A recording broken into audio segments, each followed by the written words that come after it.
My sister and I graduated high school at the same time, but our parents took her to Hawaii to celebrate while I was left home alone.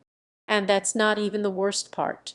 For context, a few weeks ago, my sister and I graduated from high school, and in the fall we'll be leaving for college. Alex is my twin sister, and I have to admit she's always been better than me academically. I've never really been one for books, I've been more interested in sports. I recently bagged a football scholarship. However, my parents only cared about the fact that Alex was the valedictorian. They took her to Hawaii to celebrate, while I only received a card saying congratulations. Now they actually expect me to share the gift that I received from another family member with her because the day after we graduated, my parents asked Alex what she wanted as a gift, and they would get it for her because she had earned it. This conversation took place right in front of me, and they didn't bother to ask me anything, which wasn't surprising because they had always been partial toward Alex. After thinking for a few minutes, she said she wanted them to take her and a couple of her friends to Hawaii as a gift. My parents agreed instantly, and Alex went to her room to celebrate and tell her friends. While she was in her room, I asked my parents if I was going to go with them or not because I honestly wasn't sure. Usually, when we go on family vacations, they take me with them, but since this was a gift for Alex, I wasn't sure if my presence was required or appreciated by her. She doesn't really like me much, and I'm fine with that. I'm not really a fan of her either because, even though we are twins, she's very different from me, spoiled, arrogant, and mostly disrespectful to everyone. Nobody who went to school with us likes her, it's just her gang of cronies who think she's perfect. When I asked my parents if I would be coming along, they had to think about it for a while. I instantly knew the answer would be no because if they had to think about it, it couldn't be because they were willing to take me with them. They had probably already decided against it and were just thinking of a way to tell me.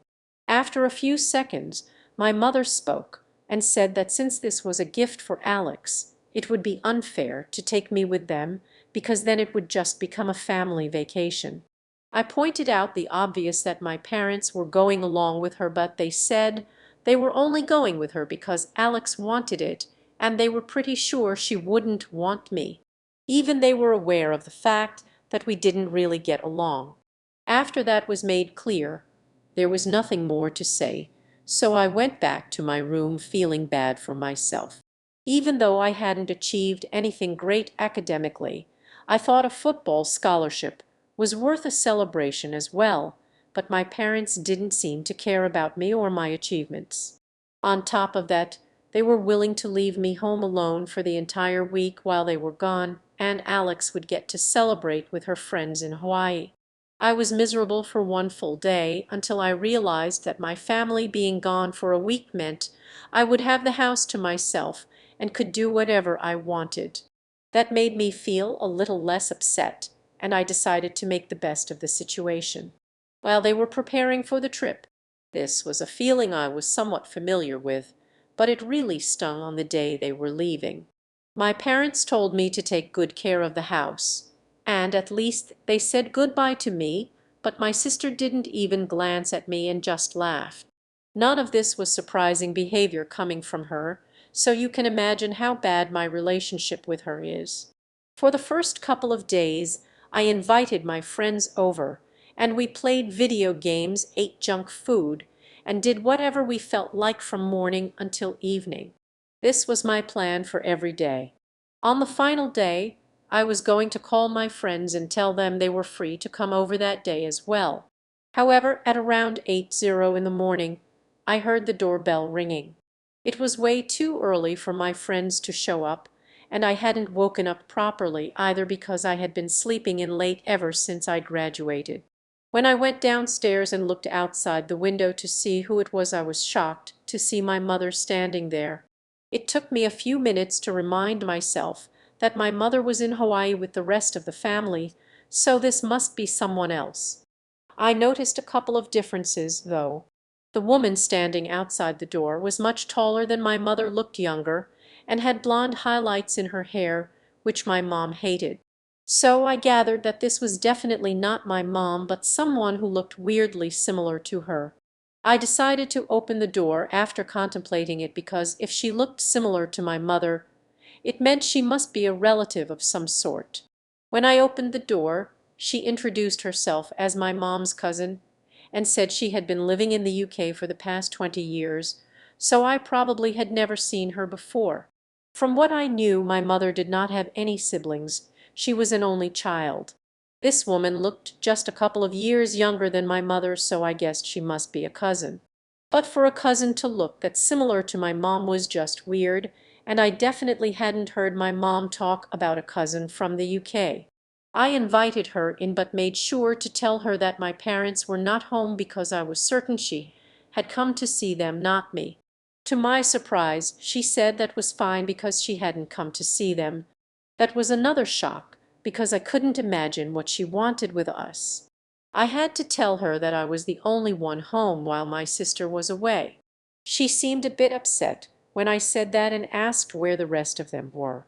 I decided to be honest with her because she seemed trustworthy, so I told her the truth. Like most people, she was shocked to find out that my family had left me home alone while they went to Hawaii to celebrate my sister's graduation, even though I had also graduated. I tried to downplay how terrible I felt because I didn't want to seem like I was complaining. I didn't want my mother to yell at me for spilling family secrets to her cousin when they came back. She told me how sorry she was and said she could understand how I felt, and she wanted to give me a gift. Then she took out her checkbook from her purse and asked me to fill in the amount. This was the first time anything like this had happened, and I was shocked. I told her I couldn't let her do that because I couldn't accept money from her.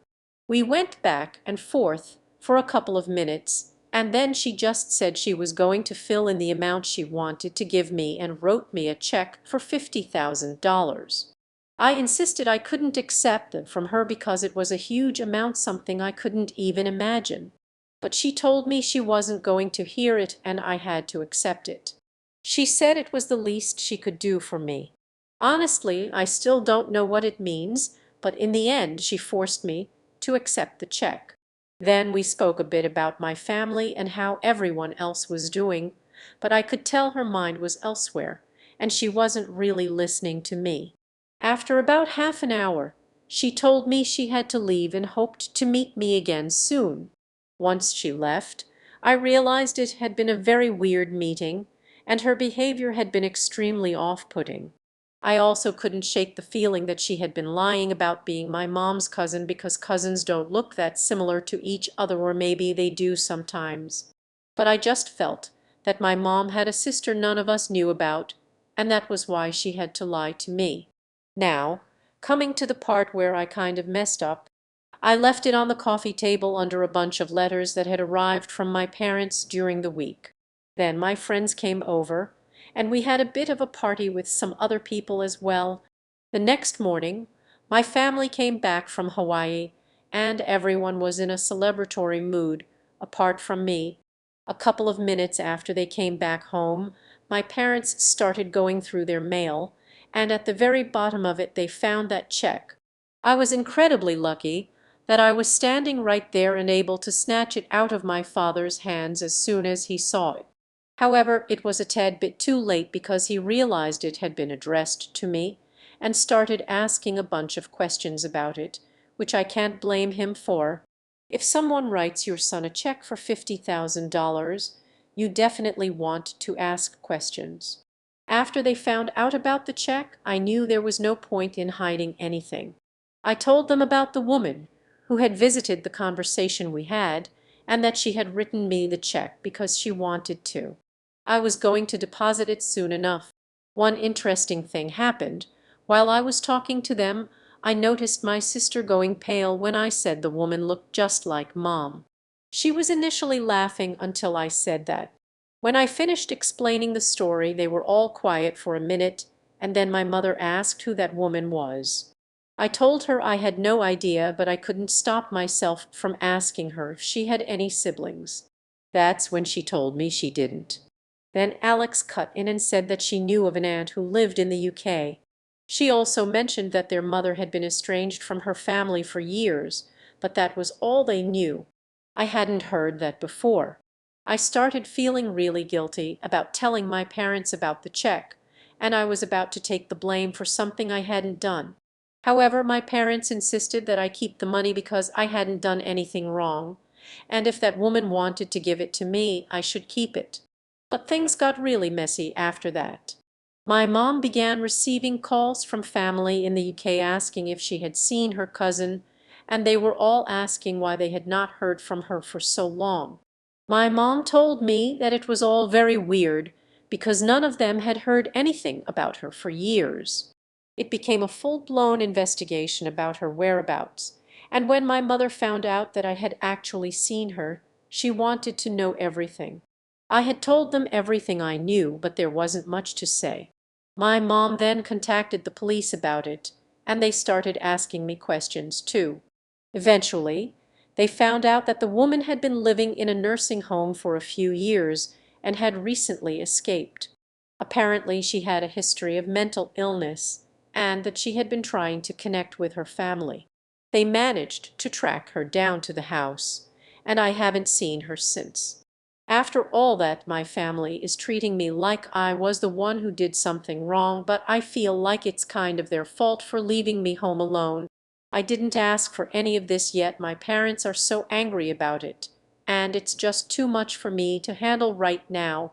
So yeah, that's what happened. Am I the jerk for accepting the check? Update.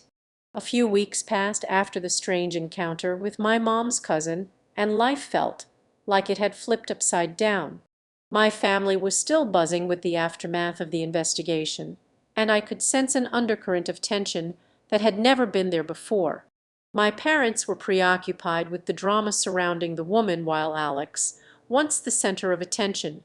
Every family gathering became a source of whispers and worried glances. Relatives would sidle up to me, their faces a mix of curiosity and concern, asking how I was handling the situation. I would brush it off, but deep down I felt the weight of their scrutiny.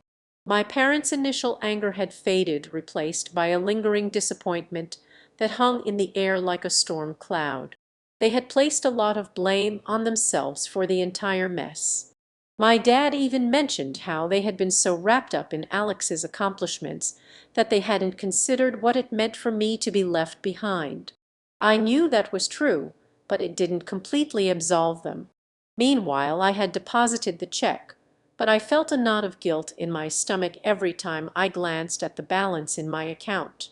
I used a small portion to buy some gear for football, hoping it would help me feel more connected to my achievements. Still, every time I thought of that check, I couldn't shake the feeling that it was tied to something dark and unknown. Then, one evening, I overheard my parents arguing. My mom was furious, insisting that they should have contacted the nursing home sooner, while my dad countered that they had no idea she was missing. Their voices raised, filled with frustration and regret. I felt like an intruder in my own home. I finally confronted them, asking if they blamed me for everything. My mom turned to me, her expression softening. "No, honey, it's just this was all so unexpected." Her eyes welled up. "We should have been more aware of what was going on in our family." The conversation opened a floodgate. I expressed my feelings about being overlooked, the loneliness of being left home alone, and how it felt like my achievements didn't matter compared to Alex's. They listened, really listened, for the first time in weeks. Slowly, we began to rebuild the connection that had frayed during all the chaos. My parents started to involve me more in discussions, asking for my opinions and planning family outings. Alex, too, began to shift her perspective. She had always been the golden child, but I could see her struggle with the notion that she wasn't the only one deserving of attention anymore. As the months went by, our family dynamics slowly mended. The story of the mysterious cousin faded from our conversations, replaced by laughter and shared moments. I still had my reservations about that check and the woman who had given it, but it had somehow forced us to confront deeper issues and bond in a way I never thought possible. In the end I realized that while the initial situation was bizarre and troubling, it ultimately became a catalyst for change in our family, a strange twist in the narrative that led us toward healing.